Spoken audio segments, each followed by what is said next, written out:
The fourth Season 2 Dollhouse episode Belonging is one that feminists tend to have strong feelings about. If you're a feminist, it seems you either love it or hate it. It follows up the Season 1 episode Needs by dealing with the issue of Nolan, the rapist who sent Priya to the dollhouse so that he'd have her as a sex slave. It's also about Topher finally listening to his conscience and starting his redemption. Before the dollhouse in 2008, Priya is a professional artist who sells paintings on the beach. Nolan is some weird guy who has the hots for her and often buys her paintings. Priya doesn't like him but is compelled to not disrespect him because he is rich and a loyal customer. Hoping to charm her, Nolan invites her to a party to show off a commissioned piece. It is actually all staged by the dollhouse to make Priya want to pursue a relationship with him. Echo gives her some woman-to-woman advice to date Nolan because he's rich and she'll enjoy the benefits of it. Let them think they have the power. Our time will come. She knows she's the one with the real power. What power? Well, the same power that all women have. However, Priya hits it off with Victor. Even though Victor's there to support Nolan, the power of love cuts through the imprint, and he decides to leave with Priya. He doesn't make it, though, because his handler intervenes. Frustrated that all of his setup didn't work, Nolan rages at Priya and tries to keep her from leaving. What'd you expect? Oh, day after day, just dangling in front of my face, seducing me. Seducing? You're crazy, Nolan. It's all in your head. Get off me! I'm sorry. I'm not gonna take no for an answer. All right, I'll do anything. Stop it! You disgust me. Nothing in this world could ever make me love you.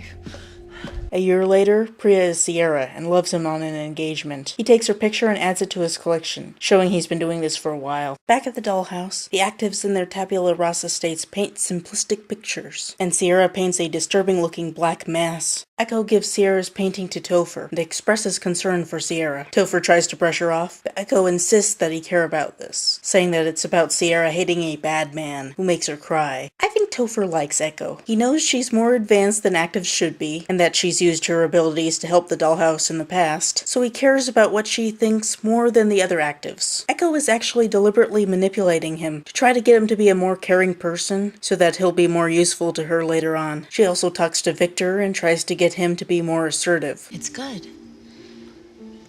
You're taking charge. You're taking matters into your own hands. But he doesn't understand her idiom and just gets confused. Boyd catches her displaying signs of intelligence but doesn't report her. He does, however, tell her that what she's doing in manipulating Victor and Topher is dangerous. Some people are not ready to wake up. I don't care. Something bad is coming. Like a storm. He gives her a master key to help. Topher looks through Dr. Saunders' files on Sierra and comes across a note where she speculates that the black mass represents rage at Topher. Claire was biased because she hates Topher, but he doesn't know that. I helped Sierra, you know. She was a paranoid schizophrenic when she came here. Psychotic.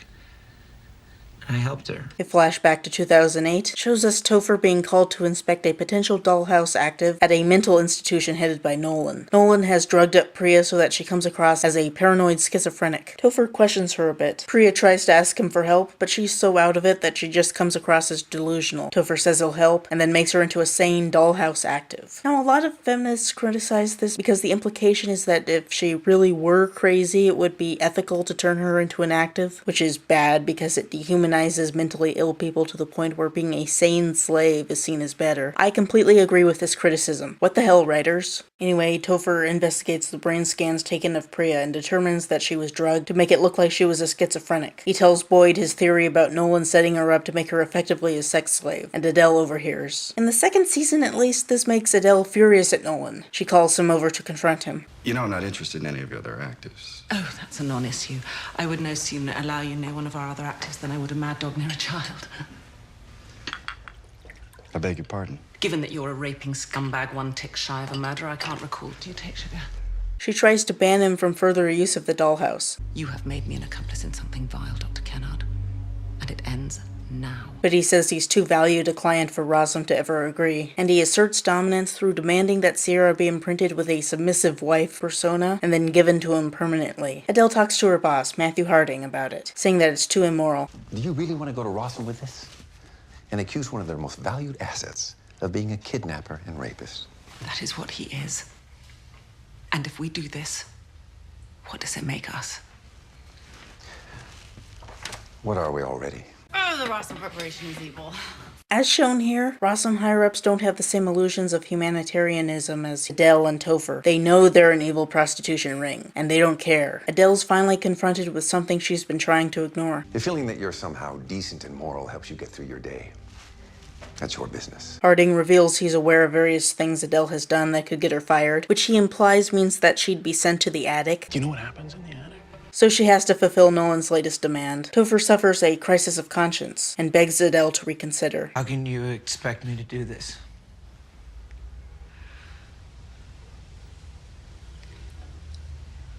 You'll do it because you must. The cold reality is that everyone here was chosen because their morals have been compromised in some way. Everyone except you. You, Topher, were chosen because you have no morals. You have always thought of people as playthings. I told you Rossum was evil. This is not a judgment. You always take very good care of your toys. But you're simply going to have to let this one go. He agrees to do as he's told. Meanwhile, Victor has associated the black paint with Sierra's unhappiness, but inductively decides that the paint causes the unhappiness. To make her feel better, he pours out the paint, which Sierra appreciates. They then have fun rubbing paint on each other. The pattern of paint on Victor's face triggers a glitch from when Victor was in the invasion of Afghanistan. Order, Sergeant! Order! Slow it down! I don't want to take charge. I think it's an interesting look at why being inactive might be attractive. When taking Sierra to the chair, Topher has to separate her from Victor. Victor wants to follow her, but Topher says he can't come. Victor then says he'll wait, and ends up standing there like Hachiko, the faithful dog waiting for his master who's never coming back. However, what Topher really does is imprint Sierra with Priya, and send her in knowing what's going on. In the middle of pretending to seduce Nolan, she confronts him about what he did to her. You were mine. I'm sorry. I didn't think I was faithful to you. Yeah. I let him whore you out to anyone. No, it's something else. It's someone I trust. He helps me. He thrills me. Yeah, no, see, it worked. Yeah, you told me that you loved me 100 times. I changed you. No, it's not you. I managed to fall for someone else. You think this is cute? It's absurd.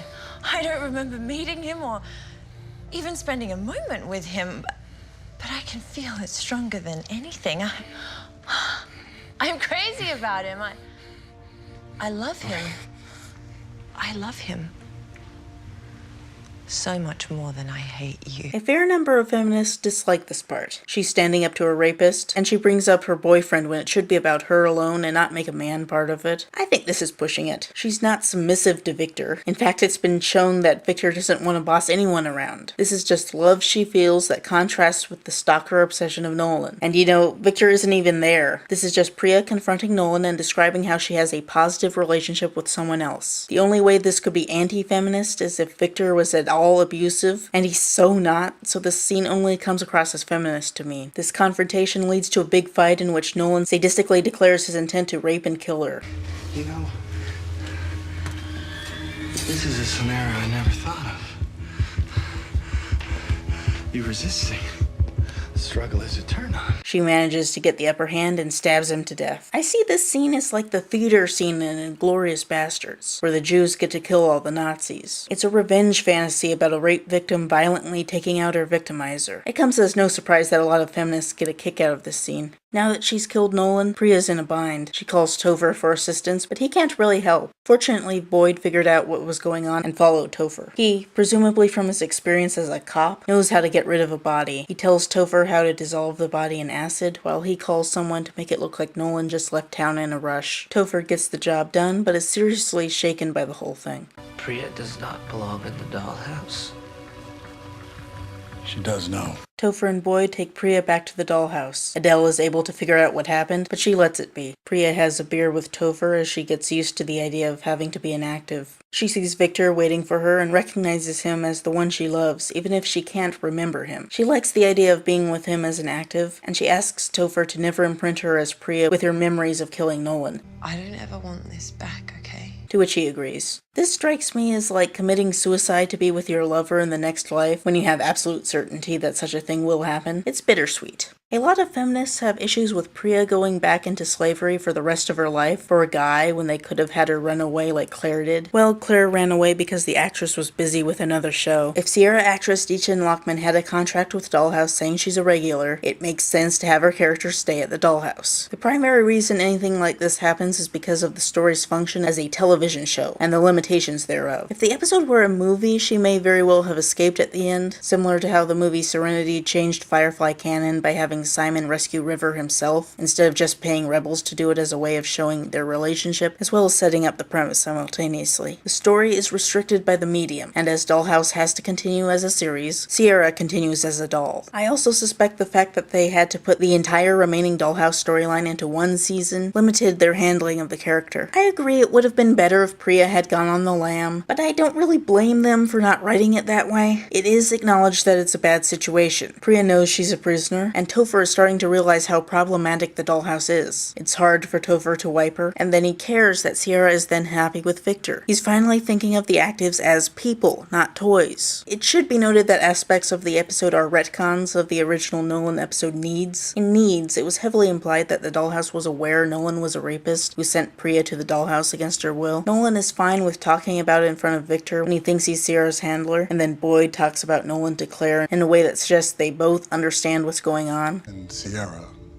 she needed to confront the man who took away her power. I suspect these changes were made to make the Dollhouse employees more sympathetic and allow Topher to finally start paying attention to his conscience. I personally wish there wasn't such a focus on Topher. I think he steals the show away from Priya when the focus of the storyline should be on her. In general, I think the episode is just decent. It's got some issues, but it's not horrifyingly misogynistic like some feminists make it out to be. It's just decent.